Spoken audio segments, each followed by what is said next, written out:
মাত্র কয়েক ঘন্টা হয়েছে অনুজের বউ হয়ে চ্যাটার্জি বাড়িতে পা রেখেছে শিরিন, আর তারপরেই অনুজের সঙ্গে শুরু করে দিয়েছে তুমুল অশান্তি, কথা কাটাকাটি।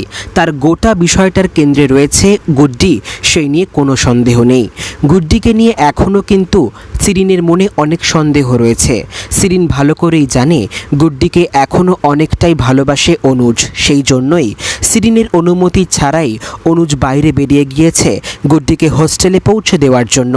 এই গোটা বিষয়টা দেখে শিরিন ভালো করেই বুঝতে পেরেছে তার পায়ের তলার মাটিটা একেবারে আলগা হয়ে আসছে। আর পাঁচটা নবদম্পতিকে যেভাবে ফুলশয্যার রাতে রোম্যান্সের ঝড় তুলতে আমরা দেখে থাকি, এই ক্ষেত্রে অনুজ এবং শিরিনের মধ্যে এমন কোনো রোম্যান্টিক দৃশ্য দর্শকদের নজর কাড়বে না, সে নিয়ে আমরা প্রত্যেকেই ইতিমধ্যেই বুঝতে পেরেছি। ফুলশয্যার রাতে অনুজকে নিজের মতন করে কাছে পাওয়ার চেষ্টা করলেও শিরিন যে ব্যর্থ হবে, শিরিন যে কখনোই অনুজকে সেভাবে কাছে পাবে না, ইতিমধ্যেই অনুজের ব্যবহারে তা কিন্তু দর্শকদের সামনে প্রকাশ পেয়েছে। এবার যদি ফুলশয্যার রাতে গুড্ডিকে মিস করে অনুজ শিরিনকে ছেড়ে গুড্ডির হোস্টেলে পৌঁছে যায় এবং গুড্ডিকে আপন করে নেয়, গুড্ডির কাছে নথি স্বীকার করে তাকে সরি বলে, তাহলে কেমন লাগবে?